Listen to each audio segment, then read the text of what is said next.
Bismillah. Qala al-muallif rahimahullahu ta'ala wa qala, dan telah berkata oleh al-Imam al-Harari radhiyallahu anhu, al-jannatu bermula surga, wasi'atun itu luas, la ya'lamu tidak mengetahui qadra sa'atiha akan ukuran luasnya al-jannah illallahu kecuali Allah.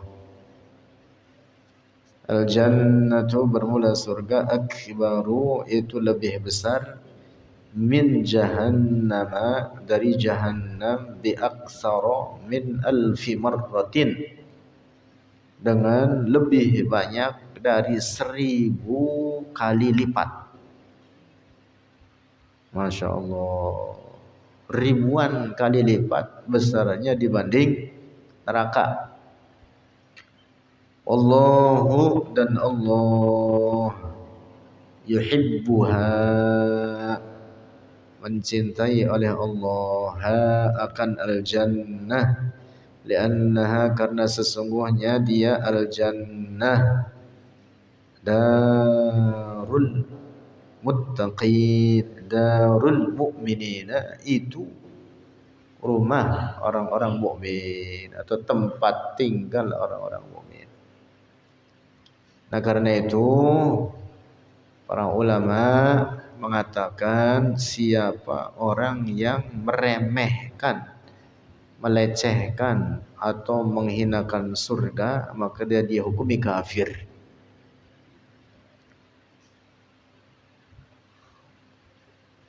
Nah, hati-hati, seperti ada sebagian orang yang mengatakan bahwa surga itu adalah mainan anak kecil. Ada sebagian orang mereka yang mengaku ahli tasawuf tetapi ahli tasawuf gadungan. Adapun ahli tasawuf sejati tidak ada yang mengatakan kalimat tersebut. Mereka mengatakan, para ahli tasawuf gadungan tersebut, bahwa surga kata mereka lu'batus sibyan, adalah mainan anak-anak kecil. Nauzubillah.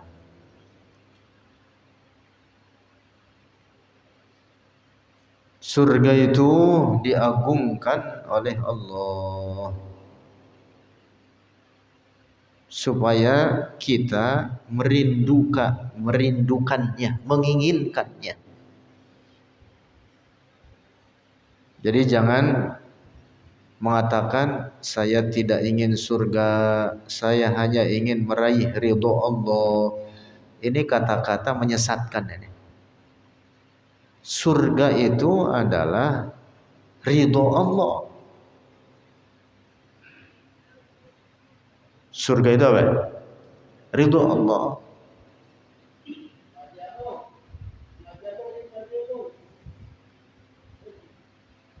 Tuh, ada sebagian orang mengatakan, dia bilang apa? Saya tidak berharap meraih surga dengan amal soleh saya, dengan ibadah saya ini. Saya hanya berharap ridho Allah. Dikata begitu.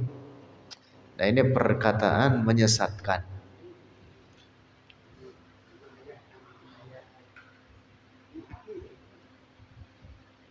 CS.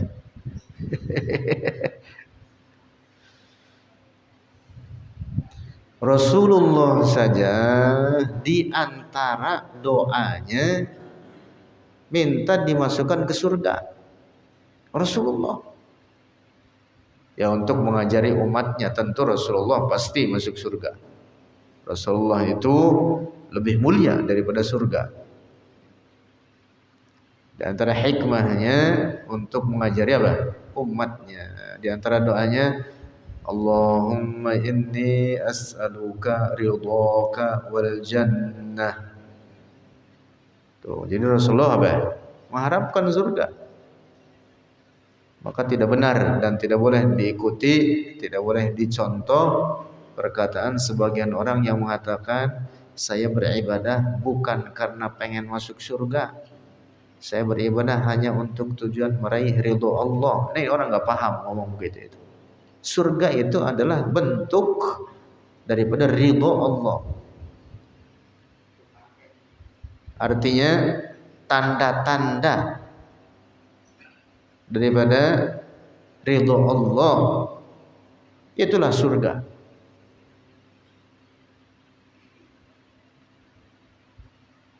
Nah, makanya Allah sebutkan di sini yuhibbuha. Allah mencintai surga. Karena surga itu tempat orang-orang mukmin. Maka kata para ulama, siapa yang melecehkan, menghinakan atau merendahkan surga, maka dia dihukumi kafir, keluar dari Islam. Nauzubillah. Lanjut. Waqala, dan telah berkata oleh Al-Imam Al-Harari radhiyallahu anhu, la yujadu, tidak ada fauqal arsy, di atas arsy, illa kitabun, kecuali satu kitab. Kataballahu, telah menetapkan.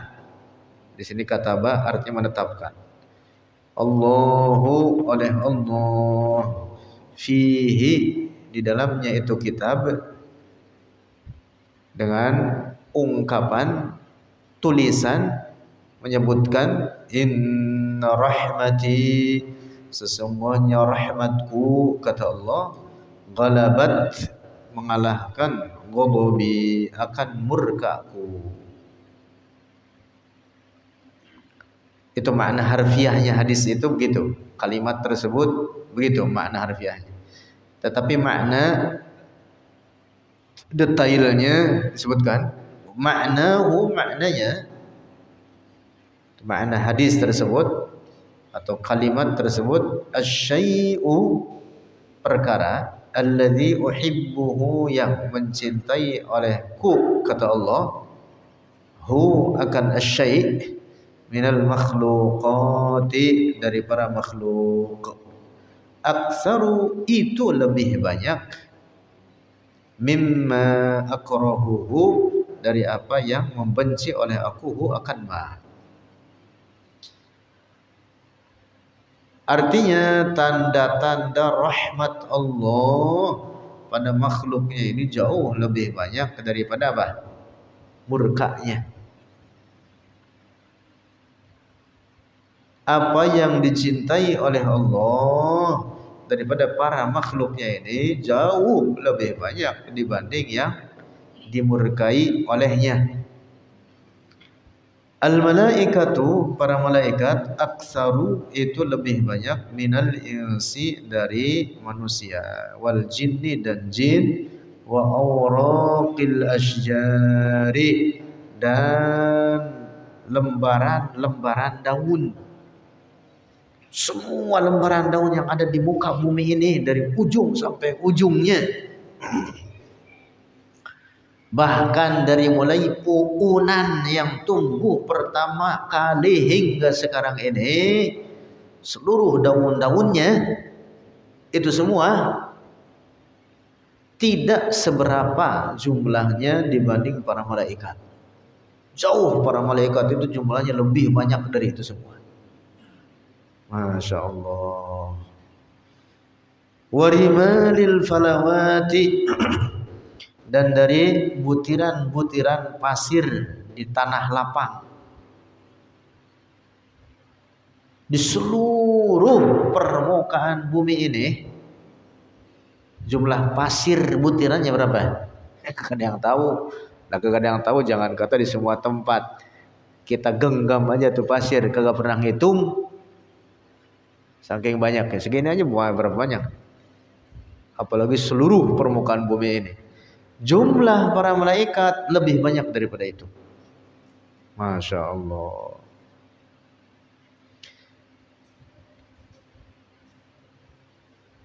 Langit yang 7 lapis di atas bumi adalah maskanul malaikah, tempatnya para malaikat. Kebanyakan para malaikat itu bertempat di langit, walaupun juga ada yang di bumi. Satu lapis saja itu langit, ujungnya di mana kita nggak tahu. Tapi ada batasnya juga, artinya ada ujungnya juga. Satu lapis langit aja itu nggak tahu ujungnya di mana itu. Dan itu penuh dengan malaikat. Seberapa jumlahnya itu coba? Dalam satu riwayat, bumi ini misalkan bulatannya atau kecilnya seperti ini, langit di atasnya seperti kubah, menutupinya begini seperti kubah. Dalam satu riwayat itu penuh dengan para malaikat. Ada yang sedang berdiri, ada yang sedang ruku, ada yang sedang sujud. Nah, demikian disebutkan dalam hadis riwayat Imam Ibnu Hibban. Apalagi semua lapisan langit, Masya Allah, berapa banyaknya itu. Belum lagi yang mengelilingi arsy atau di sekitaran arsy. Lalu di bawah arsy ada tempat namanya Al-Baitul Ma'mur. Al-Baitul Ma'mur bagi para malaikat itu seperti Masjidil Haram bagi manusia. Adanya di atas langit ketujuh di bawah arsy, namanya Al-Baitul Ma'mur. Kedudukannya seperti Masjidil Haram bagi manusia, dimasuki oleh para malaikat Al-Baitul Ma'mur yang masuk ke dalamnya setiap hari 70.000 malaikat. Lalu yang sudah masuk kemudian keluar dan tidak pernah kembali. Jadi gantian setiap hari 70.000 malaikat. Dari diciptakan para malaikat itu sendiri dan Al-Baitul Ma'mur oleh Allah sampai sekarang itu bergantian. Yang udah masuk keluar nggak pernah balik lagi. Itu ada riwayat hadis sebutin begitu.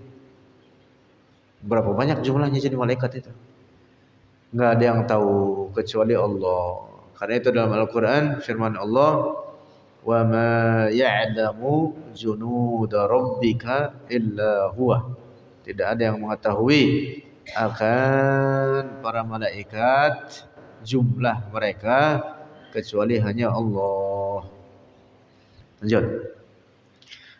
Kulluhum, seluruh mereka para malaikat, Allahu yuhibbuhum, Allah mencintai mereka. Li'annahum, karena sesungguhnya mereka al-malaikah mu'minuna, itu mukmin mereka. La ya'sunallah. Jadi para malaikat beriman disebutnya mukmin, tapi enggak disebut muslim, mukmin aja. Apa bedanya? Ya, Islam itu mempraktikkan amalan-amalan pada anggota badan daripada sholat, puasa, zakat, haji. Itu Islam. Tapi kalau iman apa? Letaknya dalam hati, yaitu beriman dengan Allah, malaikat, kitab-kitab, para rasul, hari kiamat, dan hari akhir, serta qada dan qadar. Tapi iman dan Islam itu sepaket, nggak bisa dipisah-pisahkan. Para ulama mengatakan kaz-zahri ma'al batin, seperti zahir dan batinnya, seperti dua sisi mata uang. Nah, istilah kita begitu. Islam pada wilayah anggota-anggota badan, praktik-praktik pada tubuh kita. Iman letaknya dalam hati, nyangkut keyakinan, nggak bisa dipisahkan. Tidak cukup iman saja tanpa Islam, atau Islam saja tanpa iman, nggak cukup. Nah, bagi para malaikat disebutnya mukminun, beriman mereka. La ya'sunallaha, tidak berbuat maksiat oleh mereka para malaikat Allah terhadap Allah, ma amarahum, ma akan perkara amarahum yang memerintah oleh Allah, yang memerintah hum akan mereka al malaika Allah oleh Allah bihi dengannya ma yaf'aluna berbuat oleh mereka para malaikat. Sedikit pun malaikat tidak ada yang berbuat maksiat. Sedikit pun tidak ada yang berbuat maksiat. Para malaikat itu. Barusan sore tadi, penting ini saya sampaikan ya. Sore tadi saya buka YouTube, ada orang mengatakan, dia mengatakan iblis itu adalah imamnya para malaikat. Ngaco itu. Nauzubillah. Ada nggak? Pernah buka nggak di YouTube? Nauzubillah. Dia mengatakan iblis itu imamnya para malaikat. Iblis itu bukan dari golongan malaikat. Iblis itu dari bangsa jin. Ingat-ingat itu. Betul bahwa iblis pernah tinggal di surga lama dan bahkan ribuan tahun, entah berapa ribu tahun ya. Dan beriman dengan Allah. Sebelum kemudian membangkang, diperintah oleh Allah untuk sujud kepada Nabi Adam, yang karena pembangkannya itu kemudian apa? Menjadi kafir. Aba wastakbara wa kana minal kafirin. Dalam Quran disebutkan gitu. Enggak boleh dikatakan iblis dari golongan malaikat. Iblis itu dari bangsa jin. Quran menyebutkan kana minal jinni fafasaqa an amri rabbih. Itu iblis dari bangsa jin. Ketika di surga, betul dia beriman bersama para malaikat. Ini iblis. Ketika di surga namanya Azazil. Namanya siapa? Azazil. Setelah kemudian durhaka kepada Allah, tidak mau taat terhadap perintahnya untuk sujud menghormat. Sujud menghormat. Ingat ini sujudnya sujud tahiyyah, bukan sujud menyembah. Kepada Nabi Adam perintah oleh Allah untuk sujud menghormat, tetapi dia membangkang, kemudian diusir ke bumi ini, kemudian diberi nama dengan iblis. Iblis itu maknanya dari akar kata ablasa yublisu, artinya yang tertutup dari kebaikan atau yang terhindar, dijauhkan dari kebaikan. Lanjut. Summal anbiya'u, kemudian para nabi. Summal mu'minuna, kemudian orang-orang mukmin. Alladzina amanu, orang-orang yang beriman mereka bil anbiya'i dengan para nabi. Haula'i, mereka semua Allahu yuhibbuhum, Allah mencintai mereka. Wal jannatu, dan surga Allahu yuhibbuha, Allah mencintainya, ha akan al jannah, li'annaha, karena sungguhnya dia al jannah darul mu'minina, itu tempat tinggal orang-orang mukmin. Wahia, dan bermula dia al jannah awsa'u, itu lebih luas min jahannama, dari jahannam, bimarratin adidatin, dengan berlipat-lipat, dengan berkali-kali lipat. Nah gitu. Tadi di depan disebutkan sampai ribuan kali lipat. Jauh lebih besar dibanding jahannam, dibanding neraka. Surga itu luasnya. Nih sebutkan sini. Aqallu syakhsin, bermula paling sedikitnya seseorang, hunaka, di sana, yang dimaksud di akhirat nanti, di surga, lahu, baginya, mislud dunya, seperti dunia, wa asyratu amsalihah, dan 10 kali lipatnya. Itu paling sedikit. Paling sedikit tempat seseorang di surga, luasnya seluas dunia ini dan 10 kali lipatnya. Milik satu orang gitu. Dan itu paling apa ya? Paling minimal. Makanya daripada susah nyari tanah di sini, udah di surga aja udah. Susah di sini mah. Belum pakai surat wajib ya. Ngurus ini itu, ngurus itu. Waduh. Udah di surga aja udah. Di dunia paling sebentar lagi juga habis. Udah umur kira-kira 50, umur apalagi 60, masih nyari tanah aja. Kalau buat kuburan sih gak apa-apa. Buat kuburan sih gak apa-apa. Lu umur tanah masih luas, berhektar-hektar buat apaan?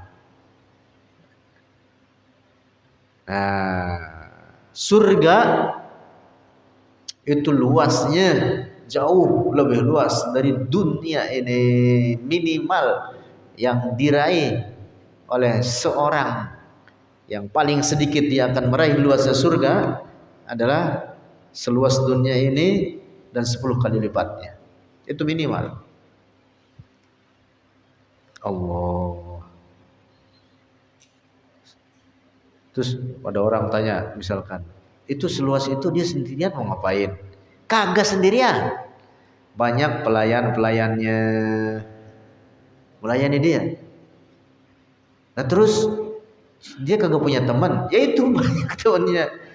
Terus kalau dia pengen ketemu sama temannya yang ketika di dunia misalkan akrab sama si fulan, bagaimana itu? Al-Quran menyebutkan ada sururim mutaqabilin, surat Al-Waqiah. Mereka apa? Saling berkunjung kepada sesama mereka yang ketika di dunia berteman, kerabatnya, keluarganya. Kalau sama-sama masuk surga, saling berkunjung sama mereka. Lalu bagaimana? Itu dia ala suril mutaqabilin, tempat yang dia dudukinnya, singgasananya, ranjangnya yang dia dudukin membawa dia kemanapun dia mau. Bukan pakai Gojek, Grabcar, kagak ada seno Grabcar. Kagak ada, lu pakai itu ala suril mutaqabilin. Jadi dibawa oleh tempat itu, mau kemana aja dibawa. Tuh gitu. Masya Allah. Misalkan kata Mang Ujang ketika di surga, oh, mudah-mudahan Mang Ujang masuk surga. Kita semua masuk surga, keluarga kita, orang tua kita, anak-anak kita. Amin ya rabbal alamin. Kata Mang Ujang di surga, waduh, di dunia saya akrab, oh Pak Haji Abung. Jadi surga bagian mana ya? Gitu. Itu Mang Ujang dibawalah oleh ranjang itu ke tempat Pak Haji Abu. Tingkatan mana? Walaupun beda tingkatan, bisa berjumpa. Karena surga itu bertingkat. Itu tadi, yang minimalnya aja dapat seluas dunia ini dan 10 kali lipatnya. Ada tingkatannya, ada yang sangat tinggi tingkatannya. Istilah kita mah lebih elit, nah gitu, lebih elit. Allah lanjut, Allah yu'til mu'mina, Allah memberi al-mu'mina terhadap orang mukmin fil jannati, di surga, quwwata nazarin, kekuatan pandangan mata, yaro, dapat melihat oleh dia, masafata alfi sanatin, jarak 1000 tahun. Jarak 1000 tahun sampai tempat ujung penghabisan perjalanan, jarak 1000 tahun dapat dia dilihat oleh pandangan mata penduduk surga. Karena ada kekuatan yang ada yang diberikan oleh Allah pada dia. Dan di surga itu bukan kecil-kecil kayak begini. Tubuh mereka dibesarkan oleh Allah. Tubuh mereka dibesarkan oleh Allah. Dalam satu riwayat hadis disebutkan tingginya itu 60 hasta. 60 hasta, satu hasta itu sekian. Jadi kurang lebih hampir 35 meter tingginya. Supaya apa? Mereka di surga meraih kelezatan surga itu dengan maksimal. Dengan maksimal. Jadi kalau kecil-kecil begini dikasih kelezatan surga yang tanpa penghabisan dan sangat mewah itu, ya yang dimakan segini doang udah kenyang. Ya sayang-sayang. Ibaratnya gitu. Ibaratnya gitu, bukannya bahwa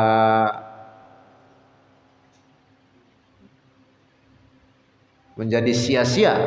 Tidak ada yang sia-sia di surga itu. Jadi dibesarkan ya. Di surga itu ada makan, ada minum, semua kelezatan ada. Apapun di surga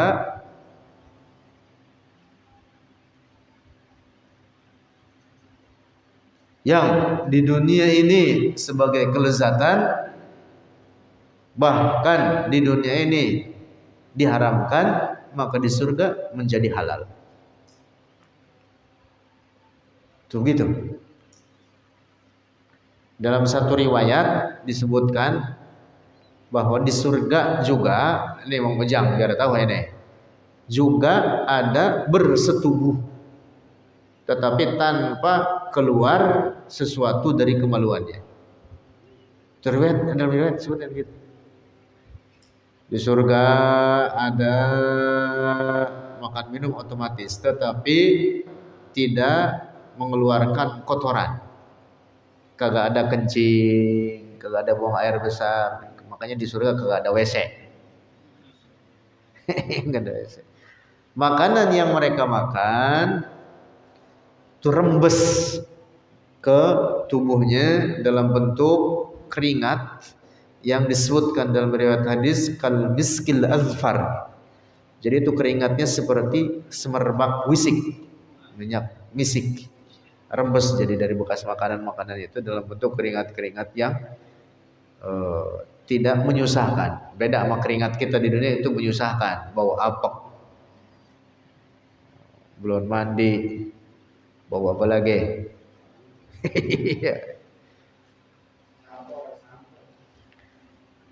Dan di surga tidak ada tidur,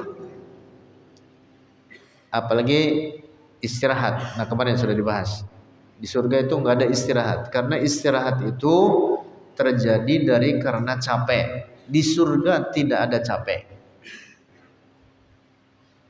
Di surga tidak ada capek. Di surga tidak ada sholat, kecuali baca Quran ada, dan zikir ada. Bahkan penduduk surga itu berzikir, membaca Quran, tetapi bukan karena tuntutan taklif, beban syariat, tidak ada. Beban syariat seperti sholat, seperti puasa, seperti apa lagi, zakat, tidak ada. Jadi mereka berzikir, dengan zikirnya itu mereka apa?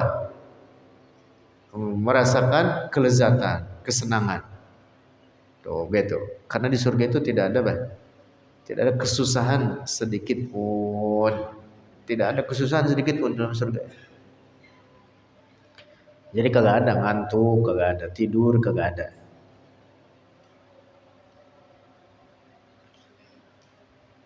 Ada malam, ada siang, tetapi malamnya tidak dalam bentuk gelap. Kalau di kita di dunia ini malam dengan gelap. Di surga malamnya tidak dengan gelap, karena surganya itu sendiri penuh dengan cahaya. Dan cahaya yang paling gemerlap dan paling indah adalah anwarul jannah, yaitu cahaya surga. Tuh gitu. Ada hari Senin, Selasa, Rabu, sama sampai dari Ahad, Senin, Selasa, Rabu dan seterusnya. Gitu. Bahkan dalam beberapa riwayat hadis disebutkan hari Senin mereka ngapain? Berkunjung kepada kerabatnya. Hari Selasa berkunjung kepada keluarganya atau teman-temannya, berkunjung kepada guru-gurunya. Itu dibagi hari-hari. Ada riwayat itu dalam hadis. Saling berkunjung mereka itu.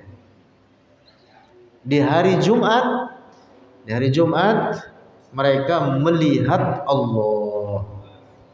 Itu tanpa bentuk, tanpa tempat, tanpa arah. Tidak dikatakan bagi Allah di dalam surga atau di luar surga. Tuh, melihat seminggu sekali. Melihat Allah. Bukan seperti kita melihat benda di hadapan, bukan. Hati-hati memahami makna melihat Allah. Ru'yatullah atau melihat Allah itu adalah di antara nikmat terbesar bagi penduduk surga. Nikmat terbesar bagi penduduk surga, ru'yatullah. Nah, mereka melihat seminggu sekali. Kecuali tingkatan yang sangat tinggi ya, seperti para nabi, mereka melihat setiap saat. Adapun orang-orang mukmin atau penduduk surga pada umumnya melihat seminggu sekali.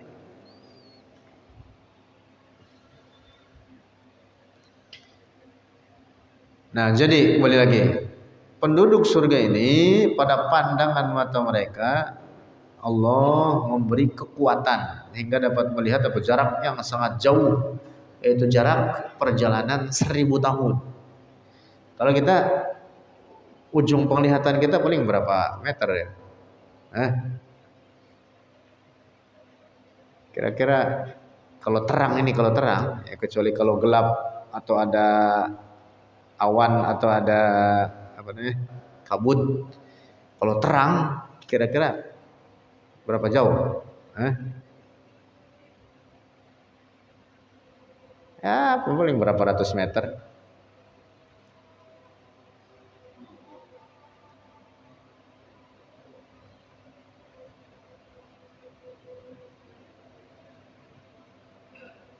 Sebagian orang-orang Arab itu pandangan mata mereka itu kuat, pandangannya sangat jauh. Di antaranya supaya untuk mendapatkan itu kalau tidur pakai ismed namanya. Ismed itu sifat mata dari batu di celak mata.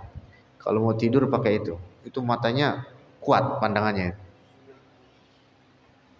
Ismed namanya. Al-ismed.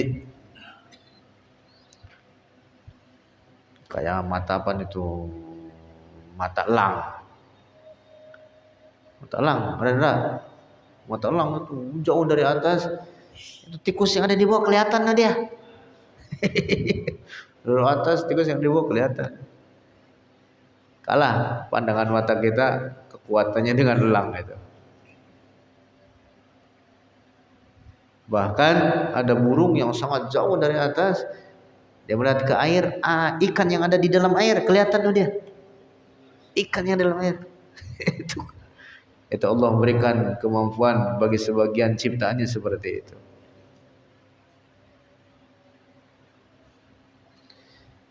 Lanjut. Nah, penduduk surga lebih daripada itu.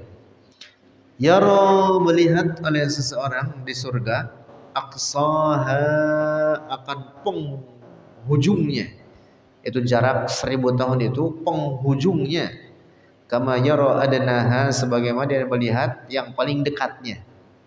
Maksudnya benda yang dilihat terdekat oleh dia jelas, maka yang paling ujungnya itu tadi perjalanan jarak 1000 tahun oleh penduduk surga itu dia lihat sejelas seperti apa yang paling dekatnya.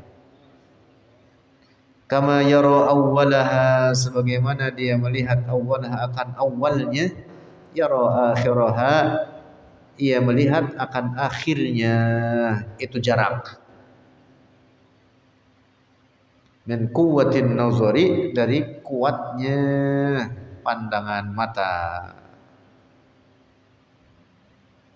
Masya Allah. Mudah-mudahan kita semua masuk surga. Amin ya rabbal alamin. استغفر الله العظيم، استغفر الله العظيم، استغفر الله العظيم. لك الحمد يا مولانا يا معبود. الحمد لله رب العالمين، والصلاة والسلام على سيدنا محمد في الأولين والآخرين، على آله وصحبه أجمعين. اللهم انفعنا بما علمتنا، علمنا ما ينفعنا، وارزقنا علوما تنفعنا، وزدنا علما. اللهم وفقنا ووفق أهلنا لما تحبه وترضاه. ربنا آتنا من لدنك رحمة وهيئ لنا من أمرنا رشدا. ربنا آتنا في الدنيا حسنة وفي الآخرة حسنة وقنا عذاب النار. صلى الله على سيدنا ومولانا محمد، والحمد لله رب العالمين.